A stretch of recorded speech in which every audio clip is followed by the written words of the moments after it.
Familia Casa de Oración y amigos que nos acompañan, qué gusto saludarles el día de hoy. El día de hoy tenemos un tema nuevo, el tema se llama excusas. Así que prepárate, no pongas excusas y vamos a buscar nuestra Biblia, nuestras notas, nuestro cuaderno, nuestro lápiz, nuestra pluma, todo lo que sea necesario para que podamos disfrutar de este tiempo de la palabra de Dios. Así que nos vemos en un minuto. Dios te bendiga, bienvenido.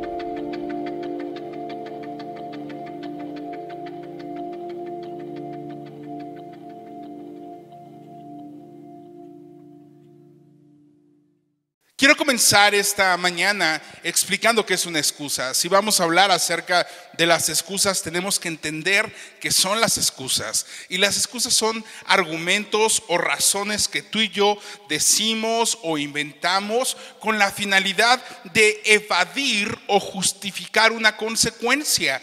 Es decir, tú y yo hacemos o decimos excusas con la finalidad de quitarnos un problema o una consecuencia por una falla, por un error o por algo que tú y yo cometimos. Y pareciera que la excusa es algo que no hay en la iglesia cristiana o que no debería de haber en la iglesia cristiana. Pero déjame decirte que las excusas son mucho más viejas que tú y que yo. El primer registro que tenemos de una excusa lo tenemos en Génesis capítulo 3 versículos 12 y 13, donde Adán y Eva comen de un fruto que Dios en Génesis 2 les había prohibido que comiesen. Y en el momento que el Señor los confronta, el primero en justificarse o en hacer esta excusa se llama Adán. Y Adán le dice al Señor, Señor, la mujer que tú me diste fue la que me dio el fruto y yo lo comí. Si tú y yo lo entendiéramos de otra forma, es como Adán diciendo, Señor, si tú no me hubieras dado a la mujer, pues yo no hubiera comido. Además, no es mi culpa, fue culpa de ella porque ella me dio de ese fruto. Y cuando el Señor va hacia la mujer y le pregunta a Eva qué fue lo que sucedió, Eva también utiliza este recurso o mal recurso que se llama excusa. Y lo que Eva dice es, la serpiente me engañó y la serpiente me lo dio. La excusa va mucho más allá de nuestros tiempos. Evidentemente, tanto Adán como Eva habían cometido un error. Habían desobedecido a Dios, habían desobedecido la instrucción que Dios les había dado. Y ellos estaban buscando justificarse, excusarse, poner esos pretextos o esos peros para evadir la responsabilidad y lo que deberían hacer con Dios. Ahora, yo sé que a lo mejor hay alguien en este momento que no le ha gustado la introducción, que le ha incomodado lo que hemos dicho, que le ha incomodado lo que hemos platicado acerca de las excusas, porque de repente en la iglesia es bien chistoso, pero hay gente que cree que vive una vida perfecta, que no vive con pecado, que no vive en maldad. Ellos creen que por no beber, por no fumar, por no tomar, por no hacer cosas que muchas veces son visibles en el mundo o mucho más visibles, ellos están viviendo una vida de santidad. Pero, amado, el que tú y yo vivamos una vida en integridad en Dios no nada más tiene con dejar de hacer ciertas cosas. Tú y yo necesitamos hacer otras tantas. Y permíteme decirte que el tema de las excusas no es algo que solamente la gente del mundo utiliza, sino la excusa es la forma más habitual de mentir de los cristianos. Y si no me crees, te invito para que te quedes acá y aprendamos y veamos y podamos corregir este comportamiento. Porque muchas de las veces llegamos al punto o somos tendientes a disfrazar nuestras excusas como razones espirituales. Y de repente tú y yo nos volvemos esos teólogos de excusas, o nos volvemos expertos en excusas santas o en excusas espirituales. Hay gente que le dices: hermano, te esperamos en la vigilia, te esperamos en la velada de oración, te esperamos en la reunión del domingo, te esperamos en la semana para esto, y te ponen cualquier cantidad de excusas. Desde la de: hermano, fíjese que me paro muy temprano, llego muy tarde, ya estoy muy cansado, o mañana me tengo que despertar temprano, o la de: ¿qué cree? Ando un poquito enfermo del estómago. Te llenan de excusas. Y tan solo piensa, ¿cuántas veces has puesto una excusa para no compartir de la palabra de Dios, para no compartirle de la palabra de Dios a quien va en el transporte contigo, para no orar, para no ir a la velada de oración, para no ir a la iglesia entre semana a evangelizar o alguna actividad que tengas? Entendemos todos que todos tienen trabajo, entendemos todos que todos tienen preocupaciones y situaciones en el día a día, pero muchas de las veces tú no vienes a una velada o a un servicio porque es el día que duermen más tarde, porque es el día de la excusa. Y si algo queremos abordar el día de hoy es esto, que de repente tú y yo hacemos excusas con tintes espirituales y entonces creemos que en términos de la palabra estamos más que justificados para no seguir a Dios, para no atender el llamado de Dios, para no atender el llamado del Señor a seguirle. Hay una excusa que quizá esté por demás decirla, pero hay tanta gente que utiliza esa frase de: los tiempos de Dios son perfectos. Es una frase que se escucha bonita, que se escucha real, es más, se escucha bíblica, si tú quieres, se escucha motivacional, se escucha poética, pero déjame decirte que también suena a excusa. Es más, no suena a excusa, es una excusa. Y aunque tú me digas: es que yo lo escuché en una predicación, es que yo he escuchado hermanos decirlo, es que yo no lo he encontrado en la Biblia. Y cuando tú ves esas frases en la web o buscas en cualquier sitio web, esa frase viene generalmente referida con Eclesiastés 3:11. De lo mejor aquí habrá alguien que me diga: Armando, es que no estás entendiendo la teología sistemática y cómo muchos textos o muchas ideas nos pueden llevar a un enunciado o una frase de fe.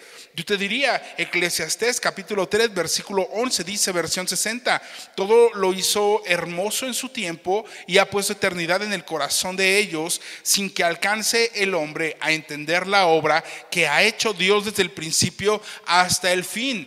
La versión Dios habla hoy dice: Él, refiriéndose a Dios, en el momento preciso todo lo hizo hermoso. Puso además en la mente humana la idea de lo infinito, aun cuando el hombre no alcanza a comprender en toda su amplitud lo que Dios ha hecho y lo que hará. La Nueva Versión Internacional dice: Dios hizo todo hermoso en su momento y puso en la mente humana el sentido del tiempo, aun cuando el hombre no alcanza a comprender la obra que Dios realiza de principio a fin.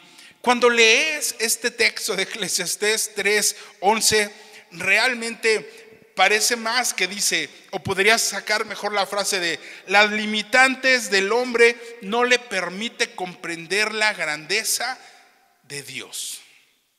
Porque ese es el sentido de la frase, más que los tiempos de Dios son perfectos. ¿Y sabes por qué me enfoco en esto? Porque yo estoy seguro que mucha gente que bajo este argumento de los tiempos de Dios son perfectos ha sido la mejor de las excusas para no decidir seguir a Jesús. Hay mucha gente que hoy utiliza esta frase, esta idea cristiana, ese eslogan cristiano, para no servir al Señor, para no seguir al Señor, para no comprometerse con el Señor, para no buscar más del Señor.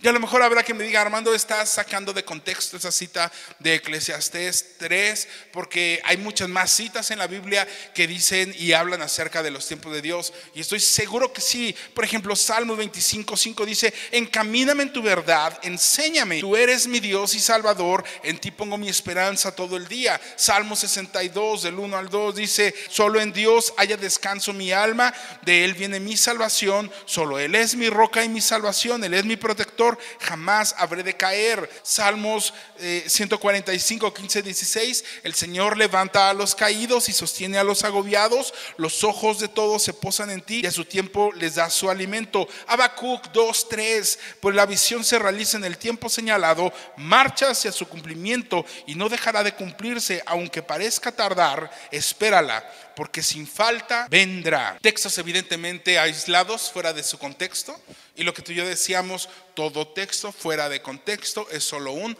pretexto.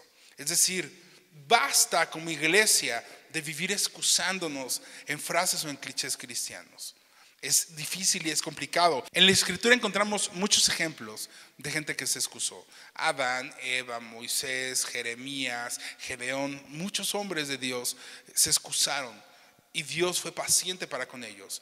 Y estoy seguro que la paciencia de Dios nos alcanza a ti y a mí en esta mañana, pero es necesario que tú y yo comprendamos que probablemente estamos viviendo de una manera incorrecta, que probablemente tú y yo estamos haciendo cosas que no están agradando a Dios con nuestra forma de vivir o con nuestra forma de cristianismo.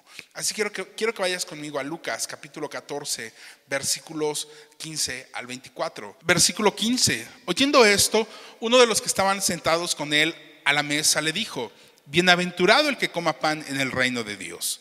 Versículo 16. Entonces Jesús le dijo: un hombre hizo una gran cena y convidó a muchos, y a la hora de la cena envió a su siervo a decir a los convidados: venid, que ya todo está preparado. Y todos a una comenzaron a excusarse. El primero dijo: he comprado una hacienda y necesito ir a verla, te ruego que me excuses. Otro dijo: he comprado 5 yuntas de bueyes y voy a probarlos, te ruego que me excuses. Y otro dijo: acabo de casarme y por tanto no puedo ir. Vuelto el siervo hizo saber estas cosas a su señor. Entonces, enojado el padre de familia dijo a su siervo: ve pronto a las plazas y a las calles de la ciudad y trae acá a los pobres, los mancos, los cojos y los ciegos. Y dijo el siervo: Señor, se ha hecho como mandaste y aún hay lugar. Dijo el Señor al siervo: ve por los caminos y por los vallados y fuérzalos a entrar para que se llene mi casa, porque os digo que ninguno de aquellos hombres que fueron convidados gustará mi cena. Lo que acabamos de leer se llama la parábola de la gran cena. Y de inicio lo que debemos entender es que es una parábola. Y la palabra parábola viene de dos vocablos griegos, que es para, que es al lado de y volé, que significa echar. Por lo tanto, una parábola es una ilustración de cosas cotidianas o cosas comunes para asemejar o explicar o referir hechos espirituales o cosas espirituales. Una parábola es poner un ejemplo de algo ordinario y cotidiano para explicar una verdad espiritual. Eso es una parábola. La parábola en el más estricto sentido es poner una cosa frente a otra para compararlas y enseñar. La parábola fue el método de enseñanza más usado por Jesús. A lo largo de los evangelios podemos encontrar más de 50 parábolas que Jesús utilizó para explicar las verdades del reino. Pero bueno, ¿cuál es la historia que nos relata el texto que tú y yo acabamos de leer?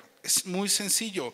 Se trata de un hombre rico, un hombre que hace un banquete, que prepara una gran cena para muchos. Y esto es bien raro en los tiempos de hoy. Tú sabes que hoy cuando alguien se casa, pues normalmente te invitan y hay accesos controlados, te dan tu boleto y tú sabes que solamente quien tenga ese boleto va a tener un lugar para sentarse y un platillo o un servicio de lo que se va a hacer. En el caso de la historia que estamos leyendo, es un hombre que invitó a mucha gente, los invitó, es un hombre que deja abierta esa invitación para que vengan. No es alguien que está siendo tacaño o siendo escaso en su forma de invitar, sino que está invitando a la gente para que vaya. Él no nada más era un hombre rico, entonces era un hombre espléndido. Y eso es raro porque no siempre los que son ricos son espléndidos y no siempre el que es espléndido es rico. Tú sabes a qué me refiero, ¿no? Este hombre está siendo bueno y está siendo espléndido con ellos.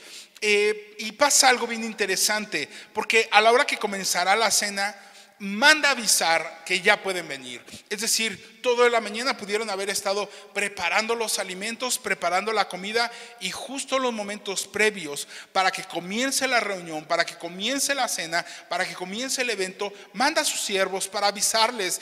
Había una invitación previa y lo único que estaba haciendo era ir a recordar que ya estaba lista la cena, que ya estaba listo el momento para que ellos pudieran presentarse y llegar a la reunión. A la hora de la cena, todos empiezan a decir que tienen algo que hacer. Y sabes, cuando hay una excusa de esta manera, el mensaje indirecto que le están dando al organizador de esa reunión es: tengo algo mucho más importante que lo que tú me estás pidiendo o a lo que tú me estás invitando. Es decir, mis prioridades o mis excusas adquieren un lugar de preeminencia frente a lo que tú quieres compartir conmigo. Eso es lo que le están diciendo cuando se excusan.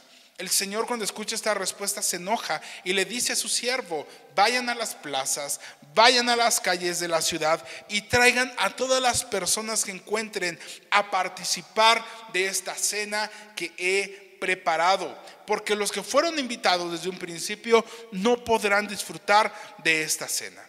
En esencia, es la historia que Jesús está platicando. Sin embargo, a mí me encantaría que pudiéramos destacar dos puntos de esa escritura y que tú y yo debemos entender y debemos comprender la amplitud y la dirección que el Señor quiere que tú y yo tengamos. Y el primero de ellos es: el Señor nos está explicando la naturaleza del reino de Dios. A través de esta parábola, cuando comienza el versículo 15, es consecuencia de una plática que el Señor está teniendo justamente en un banquete. Y el Señor les está diciendo: cuando hagas banquete, no invites solamente a tus amigos, no invites solamente a la gente con la que te interesa quedar bien, porque el día de mañana ellos te van a invitar a otro banquete y entonces estarán pagando favor con favor. El Señor le dice: cuando tú hagas una comida, cuando tú hagas un banquete, invita a la gente que está desamparada, a la gente pobre, a la gente que está en las calles, porque entonces estarás verdaderamente compartiendo ese pan y no habrá una preocupación de que tengan que regresártela. No estarás esperando ser pagado por lo que acabas de hacer. Y uno de los hombres que está escuchando a Jesús decir eso irrumpe y dice: bienaventurado el que coma pan en el reino de Dios. Es decir, este hombre está entendiendo que lo que Jesús está hablando no tiene que ver con algo terrenal, que lo que Jesús está hablando es de esa misericordia que el Padre ha extendido con ellos. Y es ahí donde Jesús comienza a explicar cómo será el reino de los cielos, cómo será el reino de Dios. Y si algo nos quiere decir el Señor a ti y a mí, es que el reino de Dios es semejante a una cena, es semejante a un banquete. Jesús nos presenta a través de esta parábola cuál es la naturaleza de su reino. Y la idea es un banquete que Cristo comparte contigo y conmigo. Tú y yo somos los invitados a ese banquete. Y déjame decirte que cuando somos invitados a una celebración, no solamente es con el propósito que comamos. Habrá quien solamente vaya por la comida. Generalmente es una celebración que va a la par de un festejo de alguien que está gozoso, que se acaba de casar, que le acaban de entregar su casa, que acaba de comprar su auto, que acaba de comprar una hacienda, que acaba de tener un logro, que acaba de tener un triunfo. En nuestra cultura, en nuestra tradición mexicana, somos dados a hacer comida, sí. Sale de la primaria, sí sale del kinder, sí sale de la secundaria, si salió de la preparatoria, si salió de la universidad, si quieren saber si es niño o niña, hacemos fiesta de todo. Y generalmente es un momento de felicidad e invitas a la gente con la que quieres celebrar y a la que le quieres hacer partícipe de tu felicidad. Lo que está haciendo este hombre es invitar a gente con la que él quiere compartir esa celebración. Por lo tanto, el reino de los cielos es semejante a un tiempo de celebración, de gozo, de fiesta, no de amargura. Y esa es la imagen que Cristo quiere poner en nuestras mentes al pensar en el reino de Dios como una celebración. Y déjame te leo cómo lo explica David en el Salmo 36, versículos 7 y 9. David lo explica de la siguiente forma y dice: cuán preciosa, oh Dios, es tu misericordia. Por eso los hijos de los hombres se amparan bajo la sombra de tus alas. Serán completamente saciados de la grosura de tu casa. Es decir, no a medias, no va a ser solamente un tentempié, sino van a ser completamente saciados. Dice: y tú los abrevarás del torrente de tus delicias. Del torrente de tus delicias es abundancia de delicias, porque contigo está el manantial de la vida. En tu luz veremos la luz. ¿Cómo te imaginas la vida en el reino de Dios? Porque este hombre de Lucas 14, versículo 15 dice: bienaventurado el que pueda participar de esa fiesta, bienaventurado el que pueda estar en esa celebración, bienaventurado el que pueda estar sentado en ese banquete. Y Mateo capítulo 25 nos habla acerca de la parábola de los talentos. Y en esta parábola de los talentos, en dos ocasiones, el Señor Jesús se refiere al reino de Dios como el gozo de tu Señor. En Mateo capítulo 22, el Señor nos refiere el reino de Dios semejante a una boda, semejante a una fiesta. Tú y yo podemos entender que el reino de Dios es un lugar de gozo, es un lugar de alegría, es un lugar de vida abundante, es un lugar de celebración. El reino de Dios es un lugar en donde tú y yo vamos a gozar eternamente de la presencia de Dios. No más dolor, no más llanto, no más aflicción, no más preocupación por deudas que pagar, no más facturas que pagar, no nada más que pagar, no nada más que preocuparse, sino gozarse en el Señor. Ahora, habrá quien diga ahorita: es que yo me cuestiono eso, porque pues yo conozco muchos cristianos que no se gozan. Yo conozco muchos cristianos que, lejos de parecer gozosos, tienen cara de preocupación, cara de amargura. Y tienes toda la razón. Y yo te pido perdón el día de hoy en nombre de todos los cristianos con cara de limón que viven amargados y sin reflejar ese gozo. Pero sabes, esto no es por culpa del evangelio, ni siquiera es por culpa de Cristo. El que ellos sean así es por culpa de su cristianismo o de su forma de vivir su cristianismo, y no como la palabra de Dios nos invita a vivirla. Ahora, hay mucha gente, incluso esta gente cristiana con cara de amargura, que de repente creen que el cielo va a ser un lugar aburrido. Y sabes, creen que es como un culto interminable, donde solamente la gente estará diciendo santo, santo, santo, que no habrá emociones, que no habrá más expresiones. Por eso no les emociona la idea de poder ir al cielo. Pero sabes, va mucho más allá de un lugar aburrido. Y generalmente cuando alguien imagina el cielo o piensa en el cielo como un lugar aburrido o como un lugar donde le da igual estar allá o no estar allá, es gente muy parecida a ese cojo que estaba fuera del templo, de la puerta de la Hermosa, del que habla Hechos capítulo 3. El cojo era alguien lisiado, era alguien que por sí mismo no podía valerse para muchas cosas.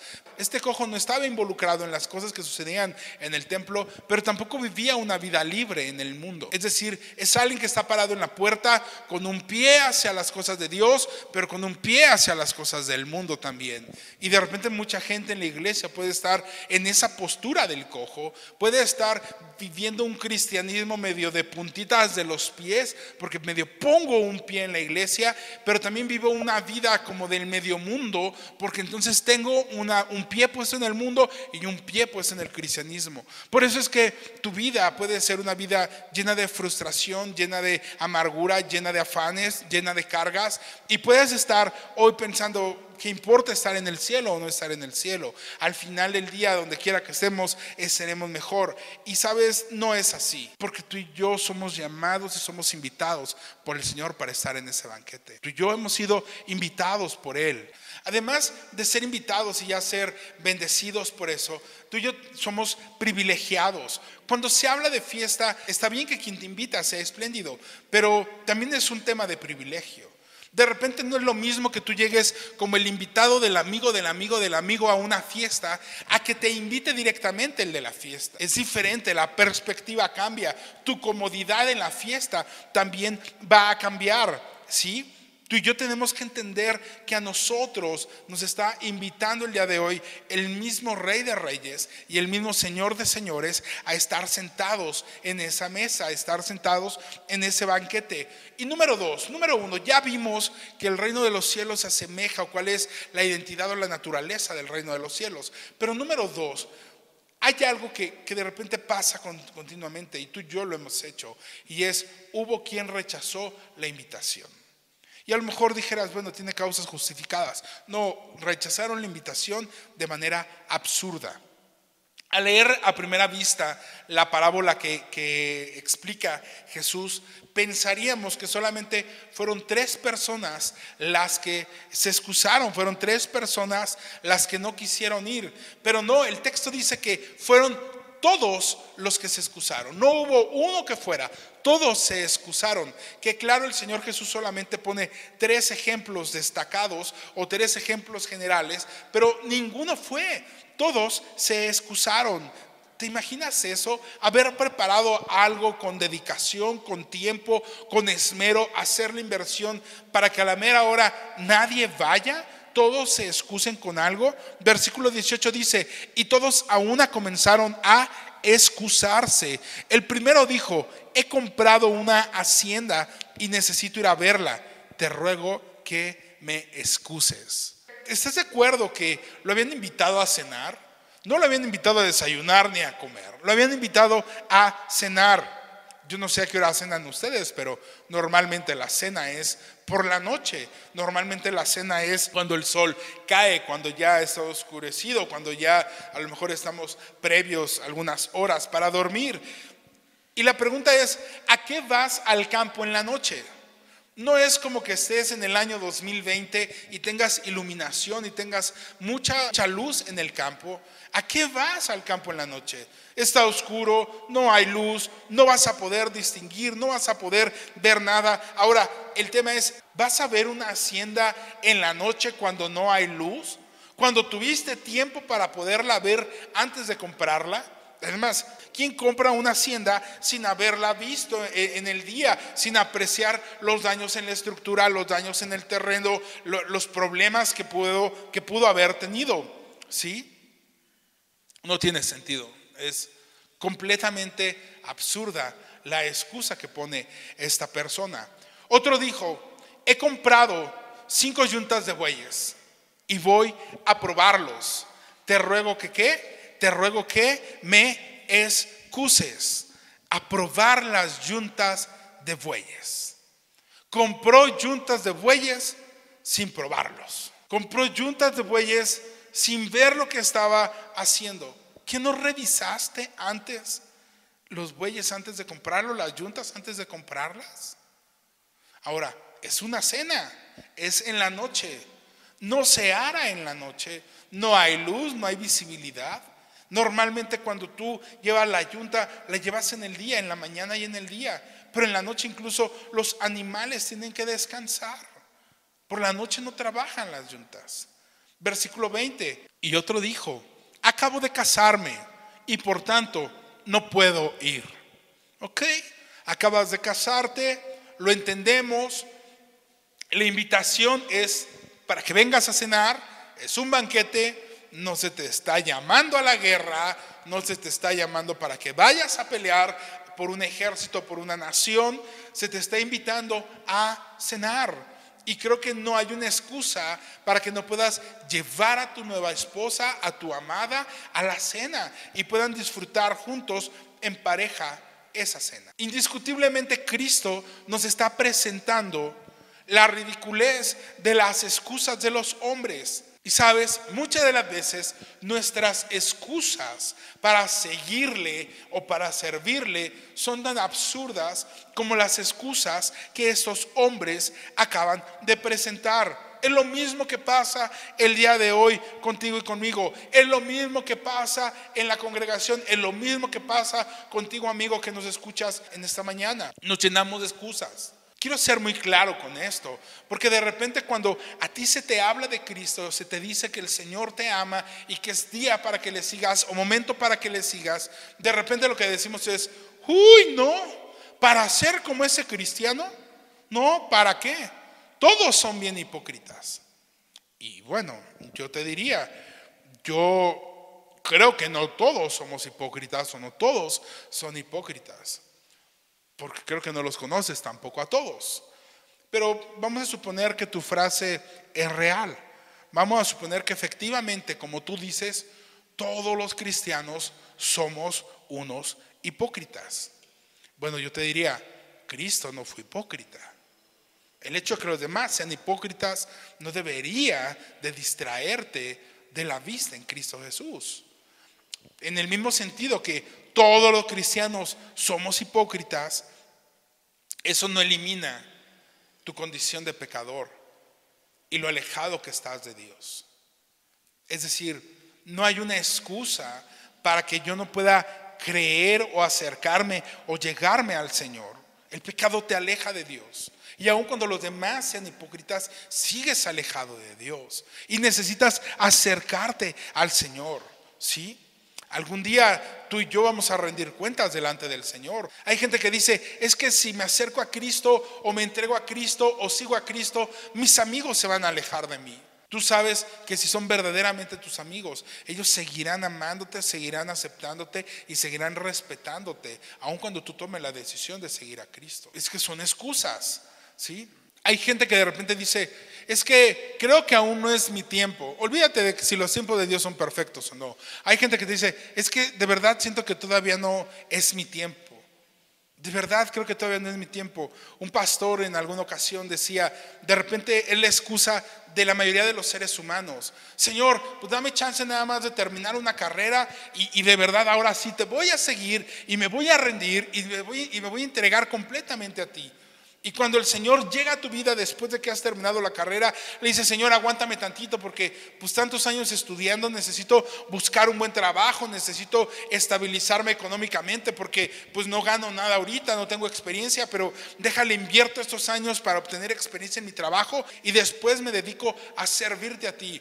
Cuando el Señor vuelve a acercarse, dice, Señor, ¿qué crees? Es que ya tengo niños chiquitos, entonces aguántame tantito a que crezcan y ahorita estamos muy enfocados en ellos y ya que crezcan que mi esposa y yo estemos ya solos, ahora sí, momento de servirte por completo. Cuando los hijos se casan, los hijos se van, de repente el Señor vuelve a hacer el llamado y entonces, Señor, ¿sabes qué? Espérame tantito porque pues traigo unos malestares por ahí y no termino de estar del todo bien, traigo unas riumas, traigo unos dolores. Deja que nada más me aliviane un poquito de estos dolores que traigo y voy y te sirvo. Y cuando menos acuerdas, llega el momento en el que mueres.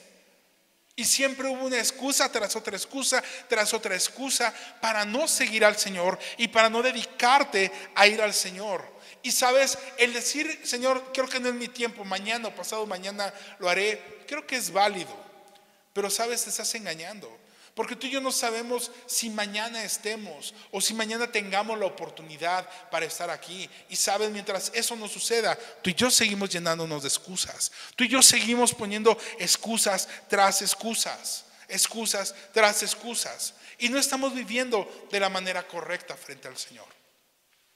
La respuesta del Señor al escuchar esas excusas, y quizá ese es un tercer punto en esta narrativa, es que se abre la puerta y se abre la invitación a todos los que no estaban invitados originalmente.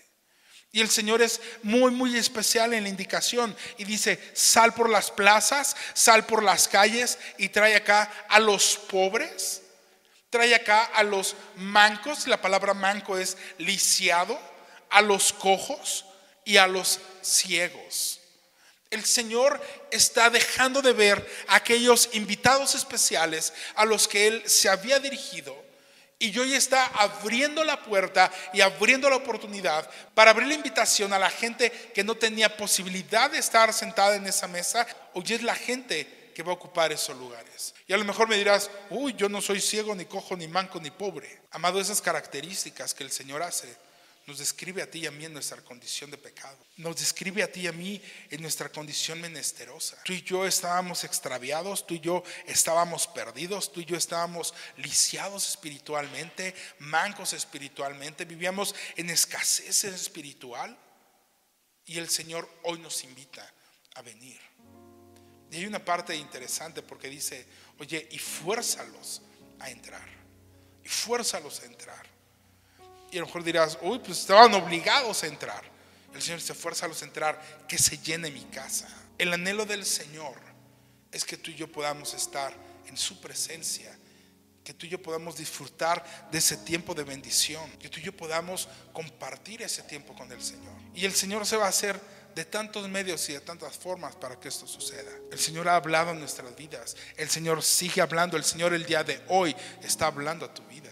Y a lo mejor hay una excusa para el día de hoy también. El anhelo de Dios es que tú y yo estemos con Él. Y Dios va a llamar nuestra atención tantas veces sea necesario para que tú y yo vayamos a Él, para que tú y yo estemos con Él, para que tú y yo podamos descansar en el Señor, para que podamos estar en la presencia del Señor y disfrutar de esas bodas, de esa celebración y de ese tiempo de gozo con el Padre.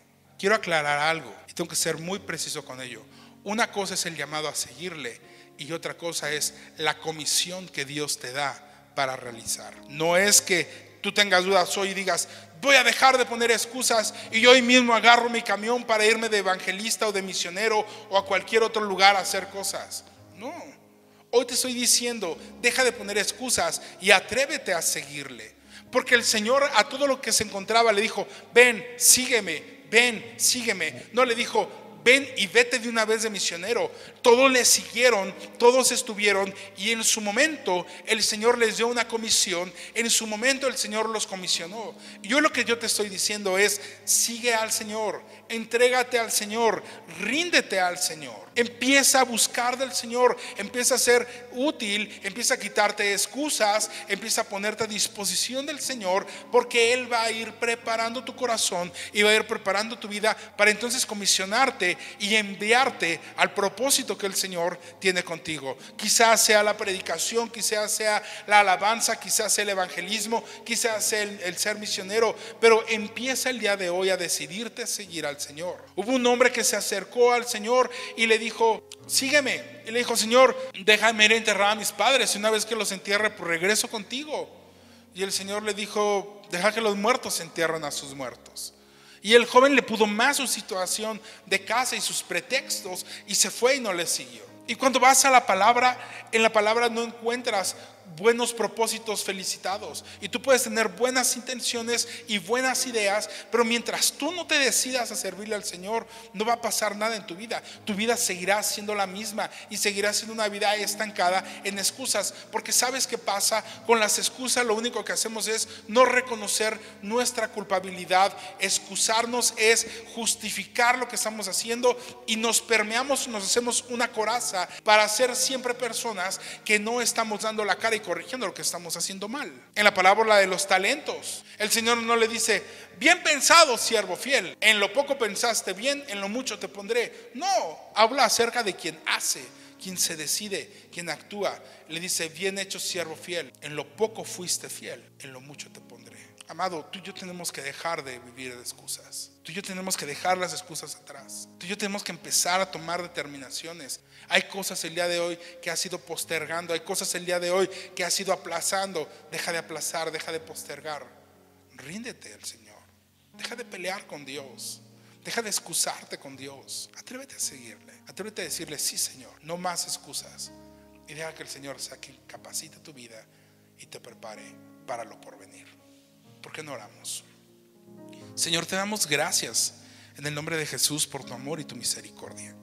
Te damos muchas gracias, Señor, porque nos enseñas a través de tu palabra que posiblemente hay hombres con excusas tan absurdas como las de nosotros.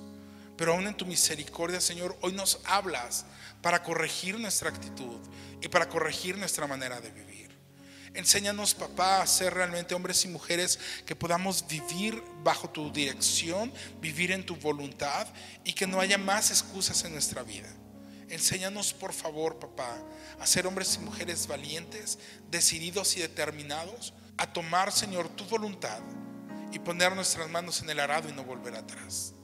Enséñanos, Señor, y capacítanos para que nuestra vida sea enteramente apta para toda buena obra que tú quieras desempeñar. Espíritu Santo, gracias por tu dirección. Jesucristo, gracias por tu salvación. Padre, te damos gracias por tu misericordia en el nombre de Jesús. Amén. Amada familia Casa de Oración, Dios les bendiga.